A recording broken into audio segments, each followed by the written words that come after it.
And now chapter 13. The Hamsa-avatara answers the questions of the sons of Brahma.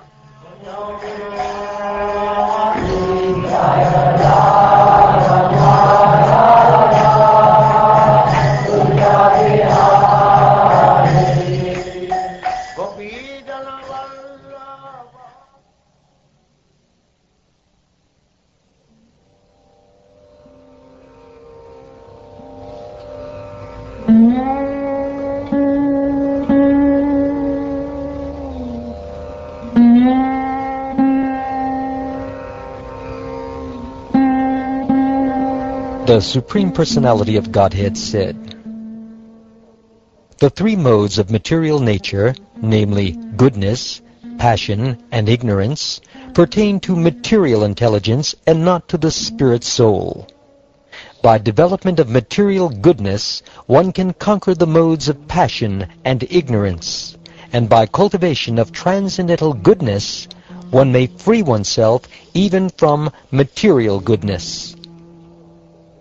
When the living entity becomes strongly situated in the mode of goodness, then religious principles, characterized by devotional service to me, become prominent. One can strengthen the mode of goodness by cultivation of those things that are already situated in goodness, and thus religious principles arise. Religious principles, strengthened by the mode of goodness, destroy the influence of passion and ignorance. When passion and ignorance are overcome, their original cause, irreligion, is quickly vanquished. According to the quality of religious scriptures, water, one's association with one's children or with people in general, the particular place, the time, activities, birth, meditation, chanting of mantras, and purificatory rituals, the modes of nature become differently prominent. Among the 10 items I have just mentioned, the great sages who understand Vedic knowledge have praised and recommended those that are in the mode of goodness, criticized and rejected those in the mode of ignorance, and shown indifference to those in the mode of passion. Until one revives one's direct knowledge of the spirit soul and drives away the illusory identification with the material body and mind caused by the three modes of nature, one must cultivate those things in the mode of goodness. By increasing the mode of goodness, one automatically can understand and practice religious principles, and by such practice, transcendental knowledge is awakened. In a bamboo forest, the wind sometimes rubs the bamboo stalks together, and such friction generates a blazing fire that consumes the very source of its birth, the bamboo forest. Thus the fire is automatically calmed by its own action. Similarly, by the competition and interaction of the material modes of nature, the subtle and gross material bodies are generated. If one uses his mind and body to cultivate knowledge, then such enlightenment destroys the influence of the modes of nature that generated one's body. Thus, like the fire, the body and mind are pacified by their own actions in destroying the source of their birth.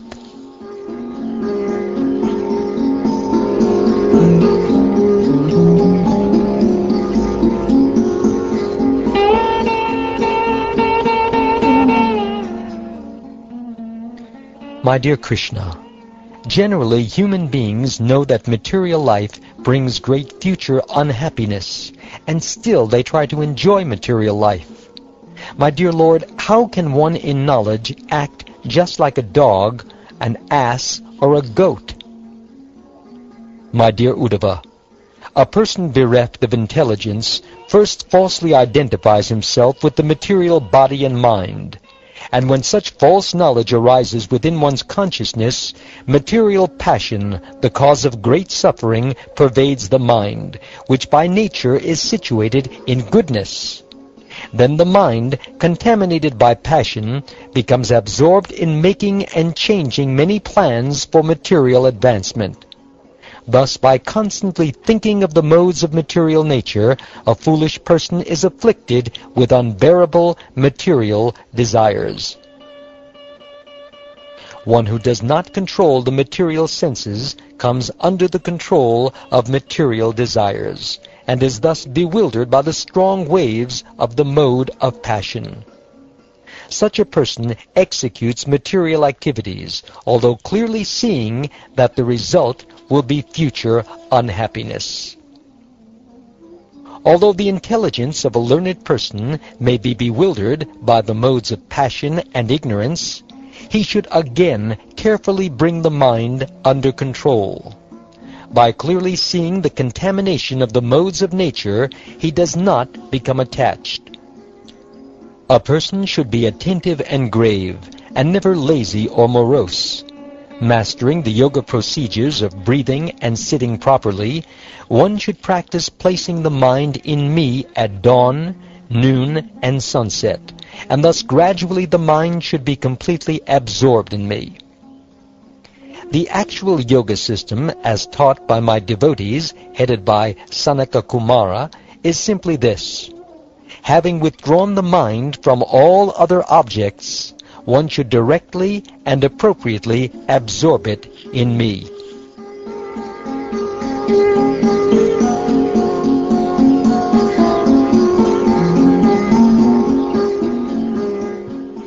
My dear Keshava, at what time and in what form did you instruct the science of yoga to Sanaka and his brothers? I now desire to know about these things. O Uddhava, once the mental sons of Lord Brahma, namely the sages headed by Sanaka, inquired from their father about the difficult subject matter of the supreme goal of yoga. The sages headed by Sanaka said, O Lord, people's minds are naturally attracted to material sense objects, and similarly the sense objects in the form of desire enter within the mind. Therefore, how can a person who desires liberation, who desires to cross over activities of sense gratification, destroy this mutual relationship between the sense objects and the mind? Please explain this to us. My dear Uddhava, Brahma himself, who is born directly from the body of the Lord, and who is the creator of all living entities within the material world, being the best of the demigods, seriously contemplated the question of his sons, headed by Sanaka. The intelligence of Brahma, however, was affected by his own activities of creation, and thus he could not discover the essential answer to this question. Lord Brahma desired to attain the answer to the question that was puzzling him, and thus he fixed his mind in me, the Supreme Lord. At that time, in my form of Hamsa, I became visible to Lord Brahma. Thus, seeing me, the sages, placing Brahma in the lead, came forward and worshipped my lotus feet. Then they frankly asked me, Who are you? My dear Uddhava, the sages, being eager to understand the ultimate truth of the yoga system, thus inquired from me. Now please hear as I explain that which I spoke unto the sages. I said, My dear Brahmins, if, when asking me who I am, you believe that I am also a jiva soul, and that there is no ultimate difference between us, since all souls are ultimately one without individuality, then how is your question possible or appropriate? Ultimately, what is the real situation or resting place both of yourselves and of me? If by asking me, Who are you, you are referring to the material body, then I must point out that all material bodies are constituted of 5 elements, namely earth, water, fire, air, and ether. Thus you should have asked, Who are you 5? If you consider that all material bodies are ultimately one, being constituted essentially of the same elements, then your question is still meaningless, since there would be no deep purpose in distinguishing one body from another. Thus it appears that in asking my identity, you are merely speaking words without any real meaning or purpose. Within this world, whatever is perceived by mind, speech, eyes, or other senses is me alone and nothing besides me. All of you please understand this by a straightforward analysis of the facts. My dear sons, the mind has a natural proclivity to enter into the material sense objects, and similarly the sense objects enter into the mind. But both this material mind and the sense objects are merely designations that cover the spirit soul, who is part and parcel of me. A person who has thus achieved me by understanding that he is not different from me realizes that the material mind is lodged within the sense objects because of constant sense gratification, and that the material objects are existing prominently within the material mind. Having understood my transcendental nature, he gives up both the material mind and its objects. Waking, sleeping, and deep sleep are the three functions of the intelligence and are caused by the modes of material nature. The living entity within the body is ascertained to possess characteristics different from these three states, and thus remains as a witness to them. The spirit soul is trapped in the bondage of material intelligence, which awards him constant engagement in the illusory modes of nature. But I am the fourth stage of consciousness, beyond wakefulness, dreaming, and deep sleep. Becoming situated in me, the soul should give up the bondage of material consciousness. At that time, the living entity will automatically renounce the material sense objects and the material mind. The false ego of the living entity places him in bondage and awards him exactly the opposite of what he really desires. Therefore, an intelligent person should give up his constant anxiety to enjoy material life and remain situated in the Lord, who is beyond the functions of material consciousness.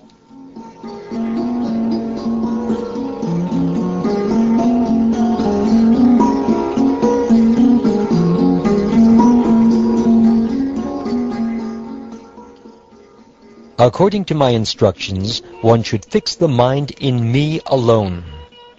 If, however, one continues to see many different values and goals in life, rather than seeing everything within me, then although apparently awake, one is actually dreaming due to incomplete knowledge, just as one may dream that one has awakened from a dream. Those states of existence that are conceived of as separate from the Supreme Personality of Godhead have no actual existence, although they create a sense of separation from the Absolute Truth. Just as the seer of a dream imagines many different activities and rewards, similarly, because of the sense of an existence separate from the Lord's existence, the living entity falsely performs fruitive activities, thinking them to be the cause of future rewards and destinations. While awake, the living entity enjoys with all of his senses the fleeting characteristics of the material body and mind. While dreaming, he enjoys similar experiences within the mind. And in deep, dreamless sleep, all such experiences merge into ignorance.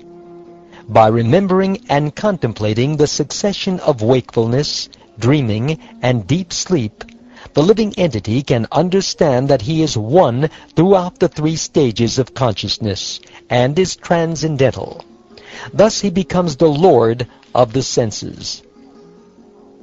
You should consider how, by the influence of my illusory energy, these three states of the mind, caused by the modes of nature, have been artificially imagined to exist in me.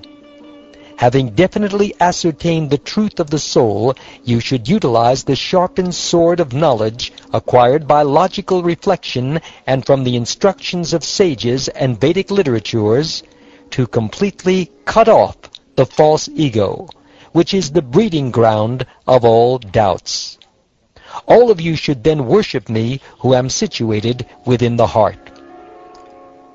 One should see that the material world is a distinct illusion appearing in the mind, because material objects have an extremely flickering existence, and are here today and gone tomorrow. They can be compared to the streaking red line created by whirling a fiery stick. The spirit soul by nature exists in the single state of pure consciousness. However, in this world, he appears in many different forms and stages of existence. The modes of nature divide the soul's consciousness into normal wakefulness, dreaming, and dreamless sleep. All such varieties of perception, however, are actually Maya, and exist only like a dream. Having understood the temporary illusory nature of material things, and thus having pulled one's vision away from illusion, one should remain without material desires. By experiencing the happiness of the soul, one should give up material speaking and activities. If sometimes one must observe the material world, one should remember that it is not ultimate reality, and therefore one has given it up. By such constant remembrance up till the time of death, one will not again fall into illusion. Just as a drunken man does not notice if he is wearing his coat or shirt, similarly, one who is perfect in self-realization and who has thus achieved his eternal identity does not notice whether the temporary body is sitting or standing. Indeed, if by God's will the body is finished, or if by God's will he obtains a new body, a self-realized soul does not notice, just as a drunken man does not notice the situation of his outward dress. The material body certainly moves under the control of supreme destiny, and therefore must continue to live along with the senses and vital air, as long as one's karma is in effect. A self-realized soul, however, who is awakened to the absolute reality, and who is thus highly situated in the perfect stage of yoga, will never again surrender to the material body and its manifold manifestations, knowing it to be just like a body visualized in a dream. My dear Brahmins, I have now explained to you the confidential knowledge of Sankhya, by which one philosophically distinguishes matter from spirit, and of Ashtanga Yoga, by which one links up with the Supreme. Please understand that I am the Supreme Personality of Godhead, Vishnu, and that I have appeared before you desiring to explain your actual religious duties. O best of Brahmins, please know that I am the supreme shelter of the yoga system, analytic philosophy, virtuous action, truthful religious principles, power, beauty, fame, and self-control. All superior transcendental qualities, such as being beyond the modes of nature, detached, the well-wisher, the most dear, the super-soul, equally situated everywhere, and free from material entanglement, all such qualities, free from the transformations of material qualities, find their shelter and worshipable object in me. My dear Uddhava, thus all of the doubts of the sages, headed by Sanaka, were destroyed by my words. Fully worshipping me with transcendental love and devotion, they chanted my glories with excellent hymns. The greatest of sages, headed by Sanaka Rishi, thus perfectly worshipped and glorified me, and as Lord Brahma looked on, I returned to my own abode.